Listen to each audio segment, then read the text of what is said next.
Hey everyone, my name is Steve Tornabeni, and today I'm going to talk to you about the strategic value of the non-limited airlift wing and how it's underestimated by the United States Air Force. I'm also going to talk to you about the Air Force possibly giving us a bigger mission than what we already have here. Now, quick history of the non-limited airlift wing. We were actually activated back in December of 1962, and we were stood up as the 911th Air Carrier Troop Group in 1963. We started flying a C-119 flying boxcars in 63 until 1967. Now, in 1967, we changed missions and we actually inherited C-124 Globemaster 2s. And from 66 to 72, we flew those around here. And then in 72, we inherited C-123s. C-123s were delivered here straight from Vietnam. Still had all the holes and beat up uh, fuselages from flying around Vietnam, so that the structure guys here had a real task on their hands to put them back together so we could fly them. But they did until 1980, and we inherited the first C-130A model that we flew around Pittsburgh. Now we're currently up to the C-130H model, which we fly around now.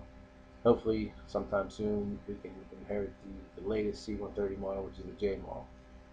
Now, we have 1,200 reservists stationed here at just about any given time, and we've supported operations from the Vietnam conflict, which we earned a Vietnam Gallantry Award for, up until Operation Desert Storm and Desert Shield, as well as Operation Enduring Freedom, Iraqi Freedom, which we've earned Air Force Outstanding Unit Awards for all three of them. So we've we've been busy answering our nation's call whenever we're asked.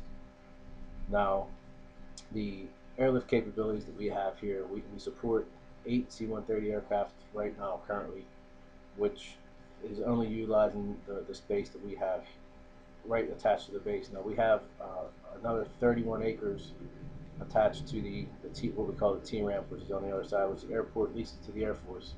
Which, if it was repaved and refinished, we could house another 9, possibly 10 C-130s over there.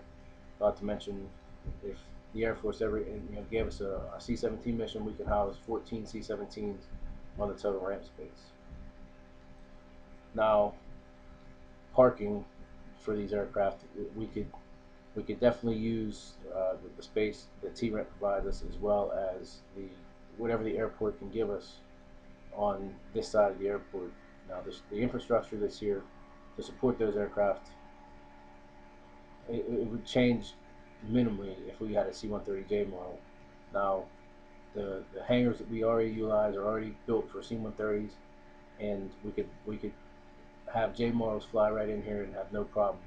Now, C-17 would have to overhaul a little bit, but we could definitely make that mission work if the Air Force would let us do that. Passengers and cargo, we move approximately 20,000 pounds of cargo on each deployment that we ship out of here, not to mention a minimum of 100 personnel. If we would ever have a full-scale 8 aircraft deployment, we could actually transport over 300 personnel and approximately 100,000 pounds of cargo between those aircraft to deploy to the theater of operations. Not to say that would happen that way, but we actually could. Those are our capabilities. That's what we're ready for. Now, the hangar space in 418 is where we currently support the cargo processing portion of the deployment process here. We also have building 312, which is actually designated the passenger deployment center for the wing. Now we could utilize those facilities for a mission change in a heartbeat, and we could also, you know, take building 320 and convert that to a deployment processing center as well. If we if we ever needed to, we could go across the runway here and utilize the main Pittsburgh International Airport for any passenger movements that we would actually need, and convert a concourse that's empty over there into a passenger deployment function as well. Now, the 9/11 Airlift Wing has a strong history of supporting our nation and answering our nation's call. And as a reservist and as a frequent deployer, I can tell you with a pretty good certainty that we could definitely support a bigger mission here at the 911th Airlift.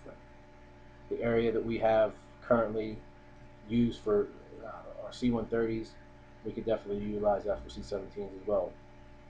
The facilities already exist here on base to support whatever the Air Force assets would come this way, and the passengers and cargo that we could support also could depart here without interruption 365 days a year. Remember, the airport here in Pittsburgh doesn't shut down. The county takes care of all the maintenance and all the facilities, so we're a lot cheaper than a lot of other bases to keep up. So thank you and have a good day.